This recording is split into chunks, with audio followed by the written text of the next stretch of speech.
Nepotisme merujuk kepada amalan memberi peluang pekerjaan, kenaikan pangkat atau keistimewaan lain kepada saudara mara atau rakan karib tanpa menilai kelayakan atau prestasi mereka secara adil.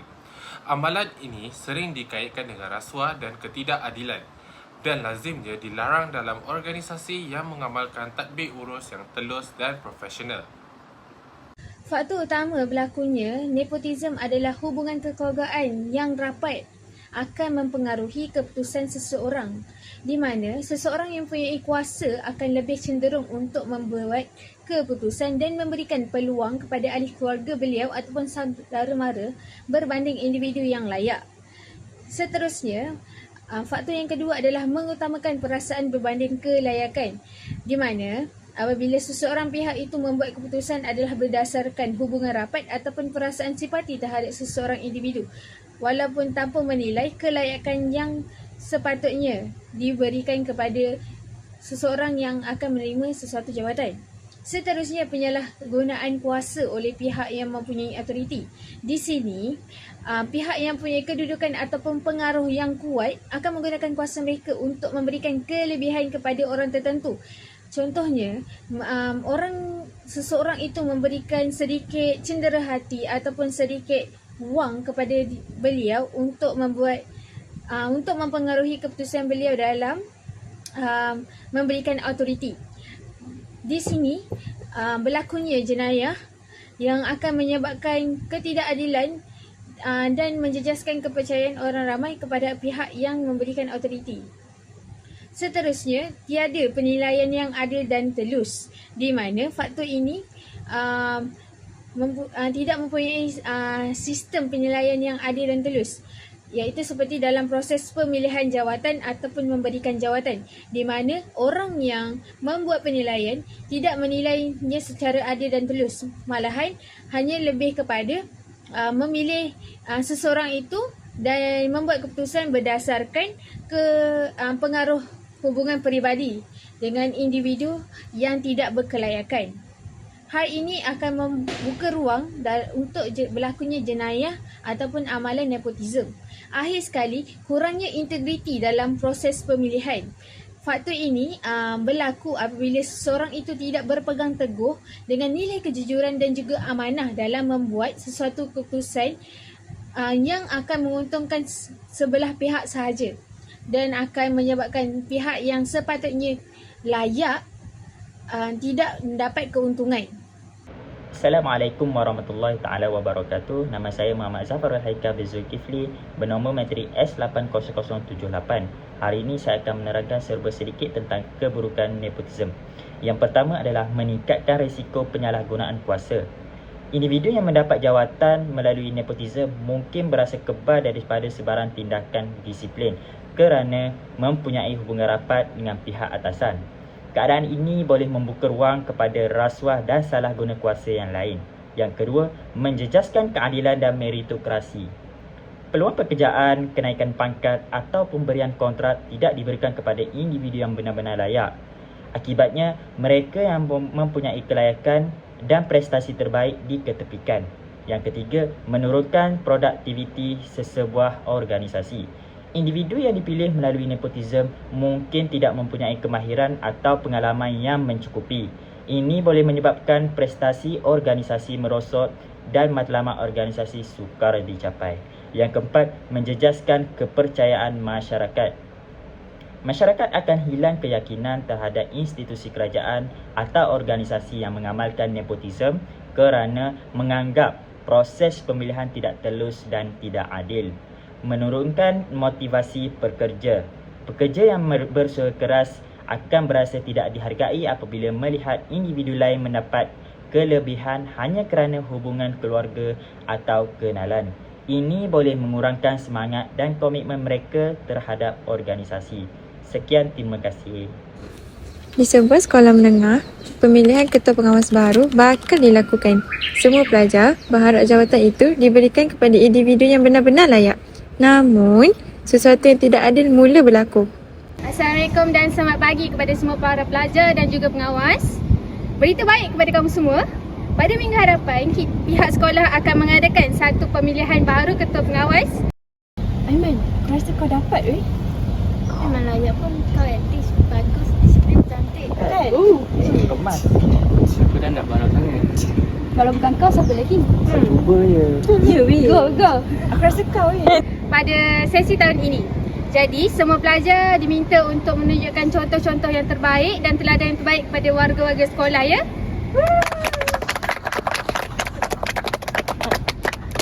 Okay, semua pelajar boleh bersurai, boleh balik ke kelas masing-masing. Terima kasih semua pelajar. Weh Aiman, aku rasa kau dapat weh jawatan tu. Memang layak pun kau aktif, Izzat bagus, disiplin pun cantik. Betul. Kau kena try tu. Aku tak nak barang sangat, tapi tengoklah nanti. Kalau bukan kau, siapa lagi? Ya doh. Ya weh, aku rasa kau. Kau je nak layak jawatan tu. Bakal undi kau punya. Go Aiman.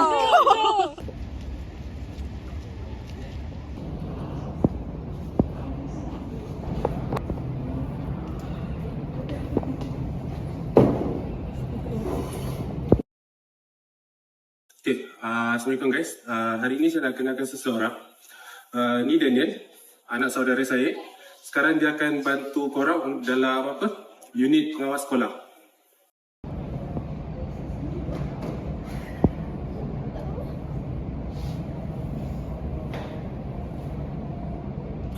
Ni bukan ada masalah disiplin. Ya dia, dia ni lah yang kontak kelas dia tu. Selalu tak datang kelas. Itu aku dengar. Nah, relax lah. Semua orang pernah masalah. Santai.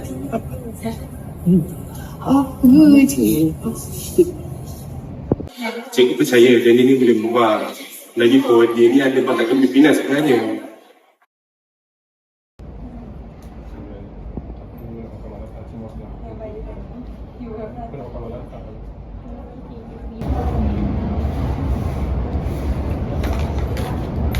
Cikgu rasa siapa yang sesuai untuk jadi calon pengawas kita untuk tahun ni? Saya rasa Aiman layak untuk jadi ketua pengawas kita sebab dia ni someone yang tak pernah potong kelas, murid yang baik, kehadiran pun okey. Betul juga. Cikgu Azlan, ada pandangan lain ke untuk calon pengawas yang kita nak pilih tahun ni? Saya rasa Daniel lagi sesuai daripada Aiman untuk jadi calon ketua pengawas ni. Daniel, dia baru je jadi pengawas. Disiplin pun banyak. Takkan sebabkan anak saya cikgu nak ambil jadi pengawas kot. Cikgu, kita tak boleh judge macam tu tau. Semua orang berhak dapat peluang kedua. Lagipun dia tu anak saudara saya. Saya tahulah macam mana perangai dia. Saya boleh jamin yang dia boleh berubah, tahu tak? Cikgu, bawa senang, bawa sabar. Baiklah. Oleh kerana Cikgu Azlan sendiri pun kata boleh menjamin Daniel boleh berubah. Jadi saya ambil keputusan untuk beri peluang kepada dia dan kita akan tengok sama ada selepas ini dia berubah daripada kesalahan disiplin dia ataupun dia menjadi pelajar yang lebih baik. Okey, cikgu ada pendapat lain atau pandangan lain lah ke? Okay, kalau dah tak ada, jadi saya bersurai dulu.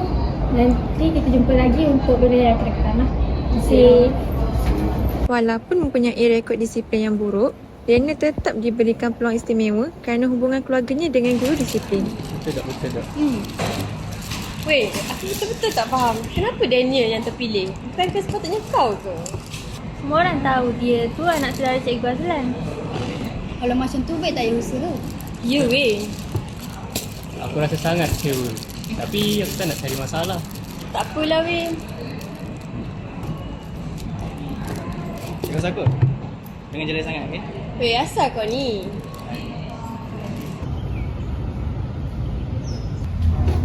Oh, penting kelas. Mana ada? Aku lipat disiplin.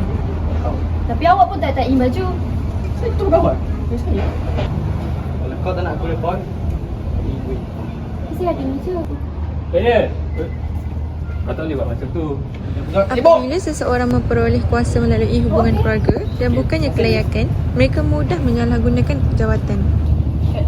Di sebuah sudut sekolah, beberapa orang pelajar sedang sibuk berbincang tentang pertandingan debat yang akan berlangsung tak lama lagi.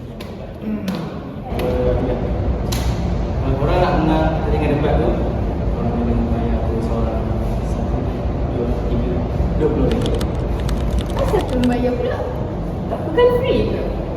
Free je. Itu bukan dorang ke? Apa dorang buat? Saya orang bayar lah. Itu free je. Oh, tak boleh jadi ni. Aku mesti rekod dia orang.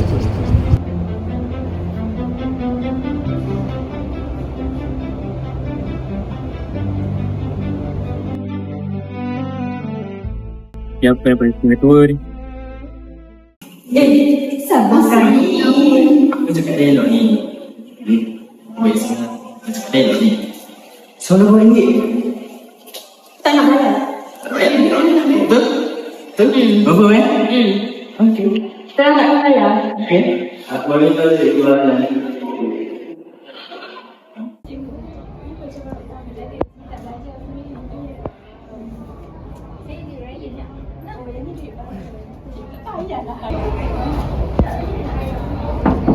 Siapa cikgu?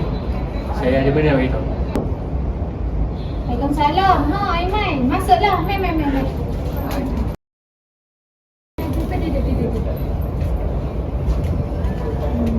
Aiman, kenapa awak datang jumpa saya? Ada apa-apa ke? Saya nak buat aduan pasal Daniel ni. Daniel? Daniel yang anak buah Cikgu Azlan tu? Ya. Cikgu, sebenarnya Daniel, dia salah guna kuasa. Lepas tu dia ambil duit pelajar. Betul tak, Mira? Betul. Ramai pelajar takut nak bersaran. Awak semua ada bukti ke? Saya ada bukti cikgu. Bukti? Mari saya tengok.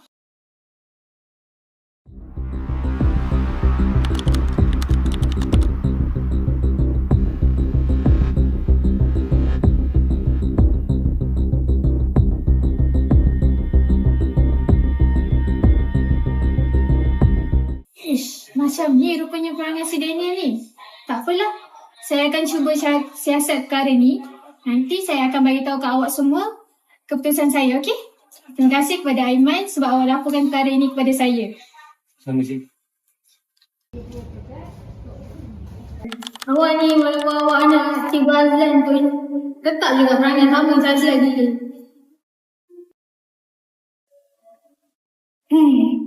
Cikgu Azlan. Ini awak tahu tak sebab apa saya tanya dia? Saya nak bagi tahulah. Setelah pihak sekolah membuat siasatan, pihak sekolah mendapati berlakunya salah guna kuasa dan juga nepotisme.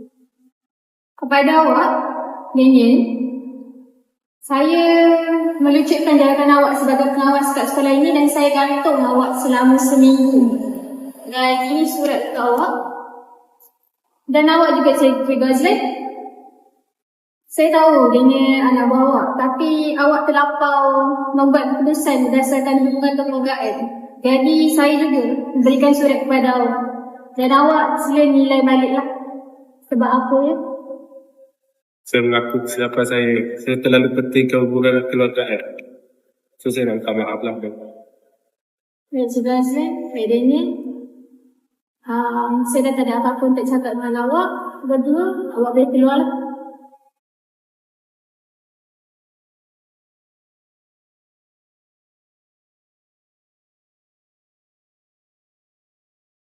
Sepatutnya jawatan tu diberikan kepada orang yang layak. Ya, betul tu Laila.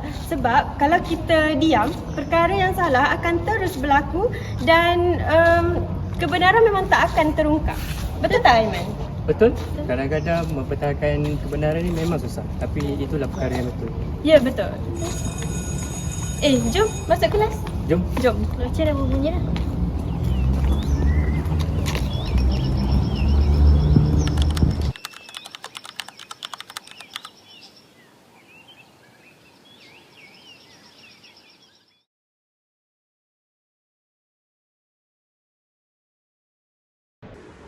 Implikasi rasuah. Pertama, rasuah akan menjejaskan ekonomi negara. Rasuah akan menyebabkan ketirisan wang awam dan mengurangkan keyakinan pelabur terhadap negara. Yang kedua, merosakkan imej negara. Negara yang mempunyai kadar rasuah tinggi akan dipandang negatif oleh masyarakat antarabangsa. Yang ketiga, mengurangkan kepercayaan rakyat. Apabila seseorang itu mengambil rasuah, rakyat akan hilang kepercayaan terhadap kerajaan dan institusi awam apabila rasuah berleluasa.